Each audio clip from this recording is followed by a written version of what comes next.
Hey guys, I know I'm in a little bit of a different setting today, but I am currently cleaning my room and so it doesn't look great. But I wanted to film this because this is gonna be weird. So, if you guys don't know, I have a service dog named Arlo, and he is a service dog that I trained mostly by myself.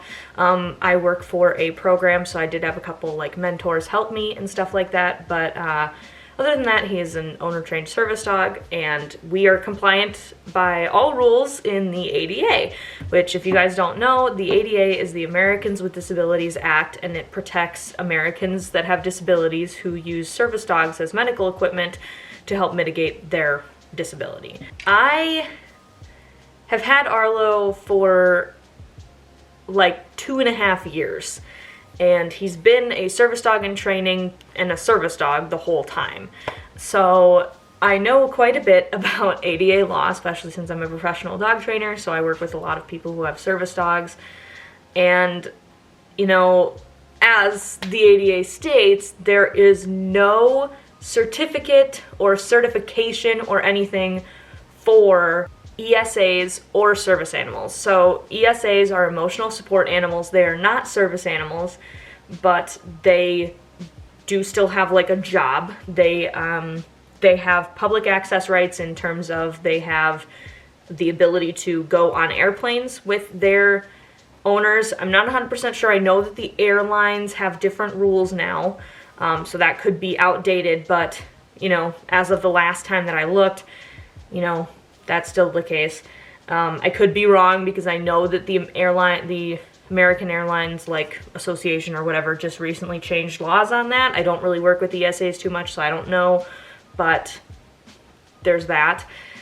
And I also know that they have rights to live in non-pet friendly housing and they don't have to pay pet fees. So in terms of like when I was moving into my dorm, originally my first year of college, I had 2 emotional support animals. I had 2 rats.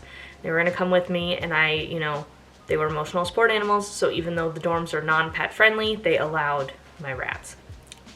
Basically, I have been a YouTuber for quite a while now. I've, done a lot of videos. I do a lot of service dog and animal content. I do some other content too, but mostly relating to dogs. And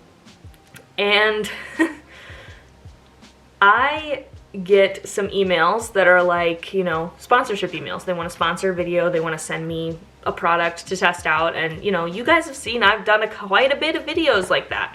I do, testing for animal products, like, nail Dremels, or the pool that I did a testing video for, or recently I got a painting done by somebody who wanted to sponsor me.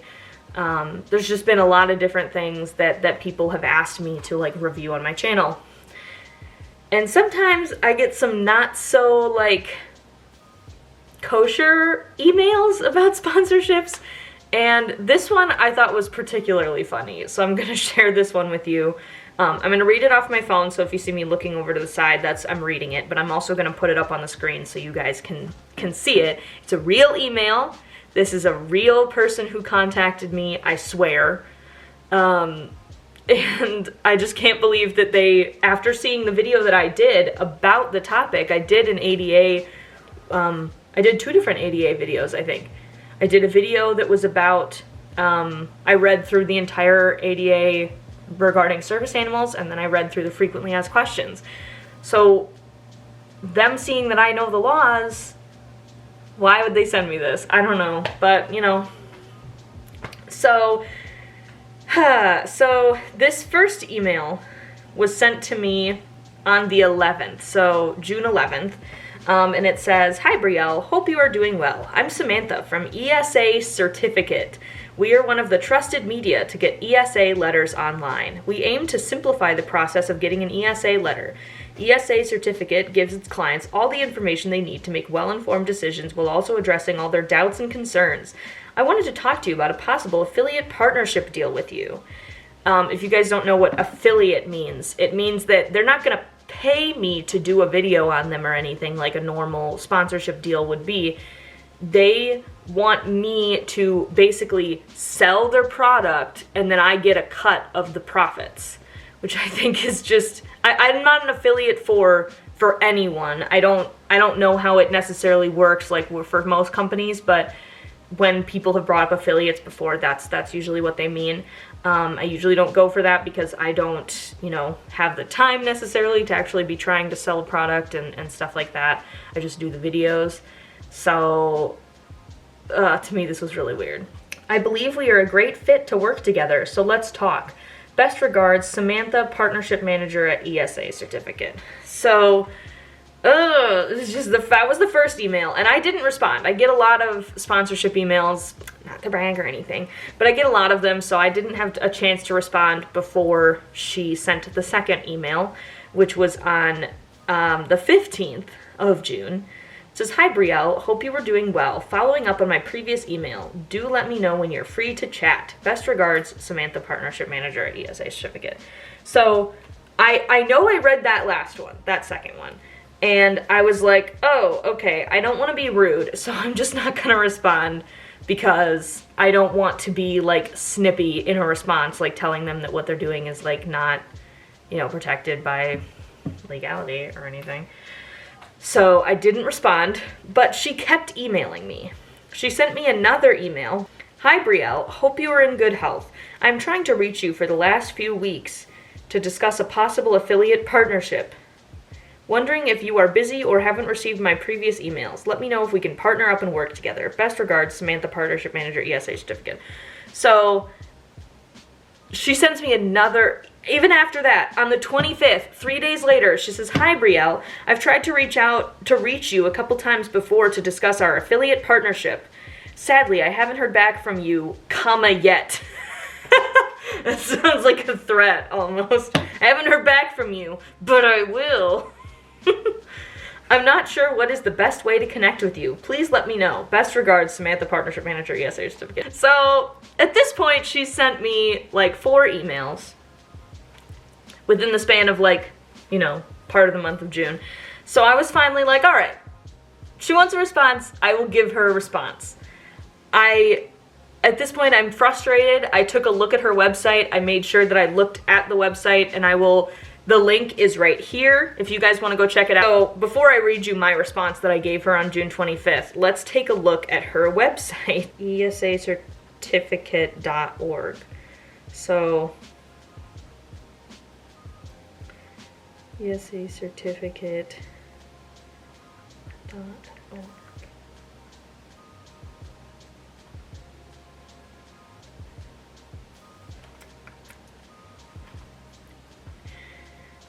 Okay, so this is the website right here.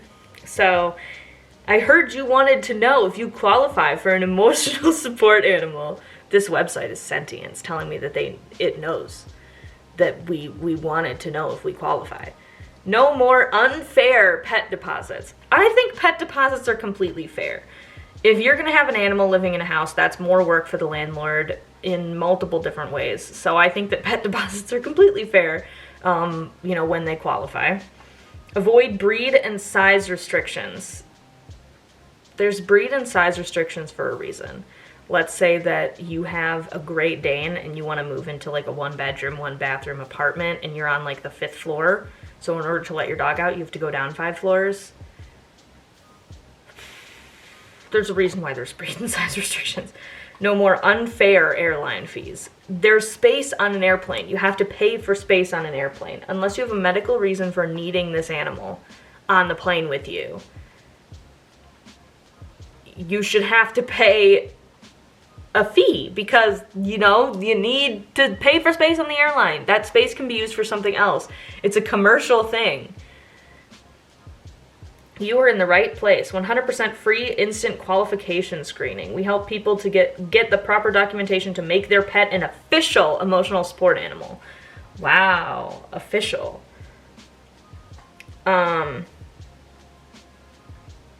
So you have to input all this information, pet type. Oh, so just to let you guys know,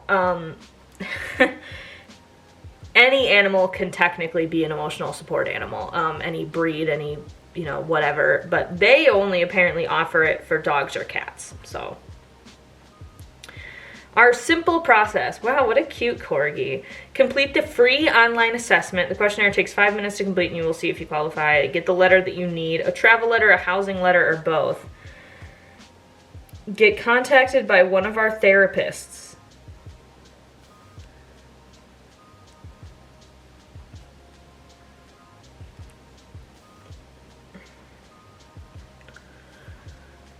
Are these like therapists, like BetterHelp therapists, or like hospital therapists?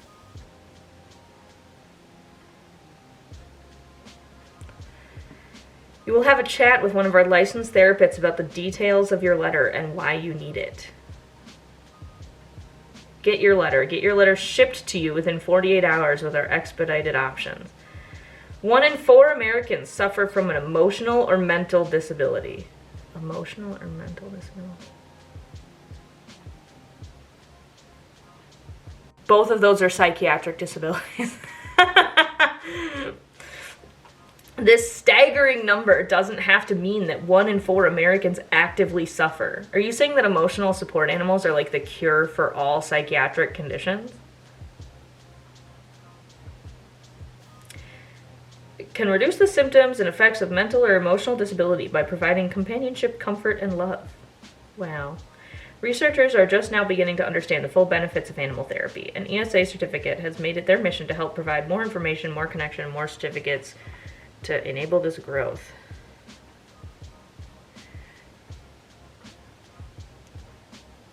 Because ESAcertificate.org is not a medical clinic or healthcare provider, and therapists are healthcare providers. So you're telling me that you have licensed therapists or you don't. It doesn't matter either way because their certificates are bullshit. Our mission is to simply help millions of Americans connect with the right professionals, receive the right information, and receive access to the support they deserve.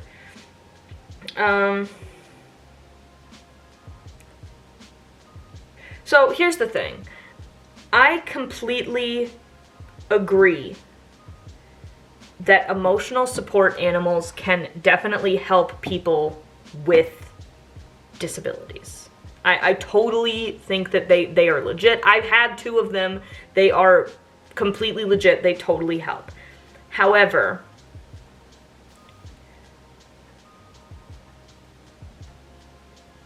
certificates online like this make people think that they can just have an emotional support animal. People are going to read this and they're not going to be like, oh, I don't qualify, I won't do it.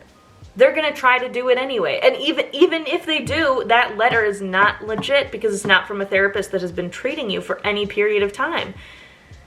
You can't just like speak with a therapist for 5 minutes and get an emotional support animal letter. They can't determine if you're actually disabled in 5 minutes. They can't. And if you have proof that you're disabled, like, like medical records or whatever, why don't you go to that doctor who diagnosed you in the first place and told you, hey, you have this disability? Go to them and try and get a letter. That's a legitimate way of doing it. I got my letter from my psychiatrist. And like my service animal letter, like you have to go to your doctors. So I don't understand why people think that paying, however, I don't even know how much it is. Let's see if we can find out. Do you qualify? So some of the disorders that might make you eligible for an ESA include depression, anxiety, OCD, PTSD, ADD, learning disabilities, and motor skills disorders. None of those things that they listed are disabilities just by the fact that you're diagnosed with them. Nothing is a disability just when you're diagnosed. There is a legal definition of a disability. I will put it over here. And unless you meet this, you don't qualify for a service animal or an emotional support animal. Period. You can say you have depression, you have ADD, you have OCD, you have autism, you're paralyzed. Let's say you're completely paralyzed. If you don't meet I'm pretty sure that somebody who's paralyzed would, but if you don't meet that definition, you don't qualify. So I don't understand why they like act like they can just you know, like, go above the law in, like, every situation. Oh, but at least they have a little arrow that takes me to the top right away. Wow, how nice. Oh, pricing plan. Let's see how much this stuff is. We do our best to connect clients who are unsure about the process or eligibility criteria with license. In case your healthcare professional determines that you don't qualify for an ESA letter, ESA certificate will refund your money. By doing this, we hope you may seek assistance from other quarters. We also avoid conflict of interest by not linking your healthcare professional's compensation with the outcome of your application. Okay, that's legit. Oh my god! $189. Wait, these expire? No! Service animal and emotional support letters do not expire. Well, I guess I can't even, I don't know, maybe emotional support animals, like maybe the emotional support animal letters that people use for housing or airline stuff, maybe that expires, I don't know. But $189? Oh my god. If somebody is disabled and they need this, and you're saying you need a cost-effective way of doing it, go to your doctor. If you have a diagnosis and stuff like that, and you have $189, you could probably find a doctor. Oh my god, it's only like a cut. Oh, what?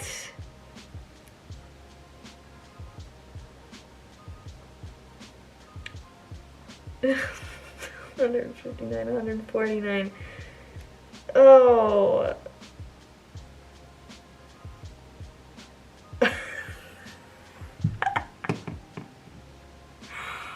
Oh my god. We understand that, see, for financial reasons, we price as low as possible. Queen, I've seen ones that are like $20. Where's the $20 option? Not saying that you should have one. This shouldn't exist in the first place, but oh my god. There's a cancellation fee. So even if they say, oh, you don't get your letter, we are not giving you a letter, you don't qualify, which I highly doubt that any of their providers is going to say that you don't qualify, because that means that instead of $189, they only get $39 or $55. Either way, they after 24 hours, once you've signed the consent form. If you want to look into this more, I will put their link down in my description. However, I do want to say I do not recommend that you purchase from this company. I don't want to look at it anymore. Okay? Just going to say that. I don't recommend that you purchase any sort of emotional support animal, therapy animal, service dog letter, certification, registration, anything like that. None of it should be purchased online. That's period. Unfortunately, emotional support animal registrations or certificates are not required by the ADA, nor are they a substitute for the legally required doctor's letter in order to have an ESA. And I have two videos on my channel that actually discuss why registrations and certificates like yours are bad for the community, because they give people who don't actually need ESAs fake letters from people that makes sense. Their doctors. If you guys have any questions, you can bring them down in the comments below. Peacocks or other intrusive animals onto planes. And I'm not meaning to like be mean to these people. It is possible like mine, they're just generally. I used to have two emotional obviously all this is in fun, but it is possible. I got a letter from my psychiatrist do not know what they're talking about, and they the correct and only way to get emotional support animals certified is by getting a letter from a licensed medical professional that is on your health so much for watching, aka not from like a fucking everybody website that you just signed up for. This is from somebody who's been treating you. Do something better with. I will also cite my sources. I will see you guys. There are individuals and organizations that sell service animal certification or registration documents online. These documents do not convey any rights under the ADA, and the Department of Justice does not recognize them as proof that your dog is a service animal. And also, in case you were wondering, if your emotional support animal, let's say goes on a plane and like bites somebody, okay? Let's say it's a dog and it bites someone, and you have a letter from one of these websites or someone that isn't your healthcare professional that has been treating you, the court, and I've had this happen to at least two of my friends, will look up who that healthcare professional is and determine if they've been treating you. If they haven't been treating you, like, previously for, like, a certain amount of time, like, you know, let's say they find out this person, they've only had one client meeting with them, and it's been, like, you know, 5 minutes or something, that person is not one of your healthcare professionals on your medical team. So that letter does not save you from legal trouble. So as you can see, I cannot rightfully be a partner for your business because under the ADA, what you sell isn't proof that an animal is an ESA. Also on your website, you use ESA and therapy animal interchangeably. They're different. At the first time that I looked, they did. It looks like now they don't. It's been a little bit since I wrote this. Legal rights in housing and airlines, while therapy animals are trained to go to nursing homes and hospitals and other places to help children or the elderly with the support of their therapy animal program. They're different, and your use of the two interchangeably confuses your customers, and if they think your site gave them a certificate saying their dog is a therapy dog, and they look up the laws and allowances for therapy dogs, they will think they can bring their untrained dog to hospitals and nursing homes, etc. In my opinion, you are running a dangerous practice. I would implore you to read the laws on the ADA and maybe change your business model. Some of the companies that used to sell certificates for ESAs and service dogs now just sell vests or leashes that are marked with ESA and service dogs, supplies and equipment to help people who actually do have the legal right to these animals. Just something to think about. I politely decline your offer and ask that you look up the laws. Brielle and Arlo.